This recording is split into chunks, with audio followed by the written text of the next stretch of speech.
வணக்கம். தமிழக அரசியல் களம் இன்று ஒரு புதிய உச்சத்தை தொட்டுள்ளது. நடிகர் விஜயின் தஞ்சாவூர் உரை ஒரு சாதாரண அரசியல் பேச்சு அல்ல, அது ஒரு ஆழமான போர் பிரகடனம். தஞ்சை மண்ணில் அவர் விதைத்த வார்த்தைகள் 2026 சட்டமன்ற தேர்தலுக்கான அஸ்திவாரம். இதில் ஒளிந்திருக்கும் ரகசிய அரசியல் செய்திகளை இன்று நாம் விரிவாக அலசப் போகிறோம். தமிழகத்தின் நெற்களஞ்சியமான தஞ்சாவூரில் இந்த உரை நிகழ்த்தப்பட்டதே ஒரு பெரிய அரசியல் நகர்வு. இது டெல்டா பகுதி மக்களின் ஆதரவை நேரடியாக கோரும் முயற்சியாகும். விஜய் தனது உரையில் சுயநல குடும்ப கும்பல் என்று குறிப்பிட்டது யாரை? நேரடியாக பெயரை சொல்லாவிட்டாலும் இது ஆளும் திமுகவை நோக்கிய அம்பு என்பதில் சந்தேகமில்லை. பெரியார் மற்றும் அண்ணா பெயரை சொல்லி தமிழகத்தை ஒரு குடும்பம் சுரண்டுவதாக அவர் கூறியது திராவிட மாடல் ஆட்சியின் மீதான மிக கடுமையான விமர்சனமாகும். ஊழல் மற்றும் முறைகேடுகள் குறித்து அவர் எழுப்பிய கேள்விகள் ஆளும் அரசுக்கு எதிரான ஒரு பெரிய குற்றப்பத்திரிகையாகவே பார்க்கப்படுகிறது. இது மக்களின் கோபத்தை பிரதிபலிக்கிறது. மறுபுறம் பிளவுவாத சக்திகள் என அவர் பாஜகவை சாடினார். இது விஜயின் அரசியல் என்பது இருமுனை போராட்டம் என்பதை தெளிவாக உணர்த்துகிறது. ஊழலையும் மதவாதத்தையும் தனது கட்சியின் இரு கண்கள் போன்ற எதிரிகளாக விஜய் அறிவித்துள்ளார். இது அவருக்கு ஒரு தனித்துவமான அரசியல் அடையாளத்தை தருகிறது. திரையுலகில் இருந்து அரசியலுக்கு வந்த M.Gr. ஜெயலலிதா வரிசையில் தானும் ஒரு வரலாற்று நாயகனாக மாற விஜய் பெரும் முயற்சிகளை எடுத்து வருகிறார்.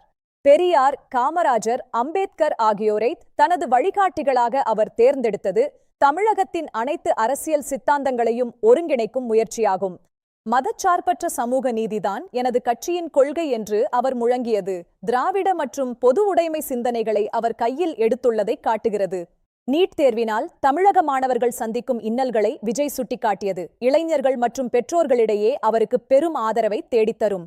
கல்வி பட்டியலை மாநில பட்டியலுக்கு மாற்ற வேண்டும் என்ற அவரது கோரிக்கை மாநில சுயாட்சியை அவர் எவ்வளவு முக்கியமாக பார்க்கிறார் என்பதற்கான சான்று. இருமொழிக் கொள்கையை வலியுறுத்தியதன் மூலம் தமிழர்களின் அடையாளத்தையும் கலாச்சாரத்தையும் காக்கத்தான் உறுதியாக இருப்பதை விஜய் வெளிப்படுத்தியுள்ளார்.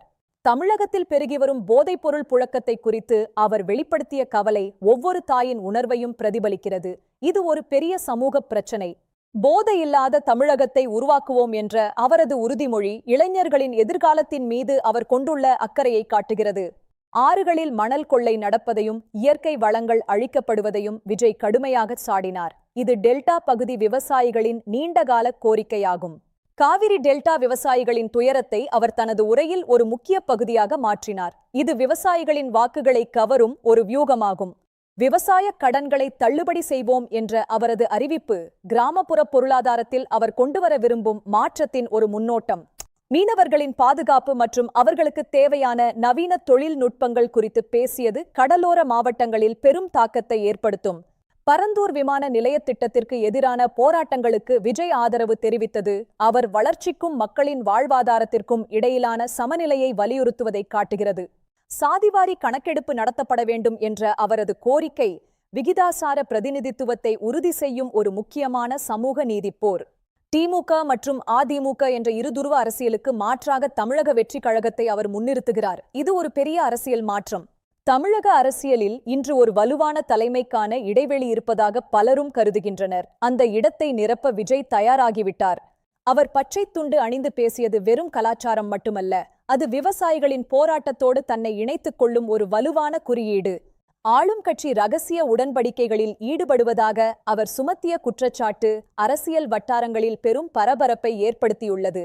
திமுகவை தீய சக்தி என்று அவர் விளித்தது தமிழக அரசியலின் பழைய பகைமையையும் மோதலையும் மீண்டும் ஒரு முறை நினைவூட்டுகிறது. தரம் தாழ்ந்த விமர்சனங்களை தவிர்த்து கண்ணியமான அரசியலை முன்னெடுப்பேன் என்று அவர் கூறியது ஒரு புதிய அரசியல் கலாச்சாரத்தை எதிர்பார்க்க வைக்கிறது.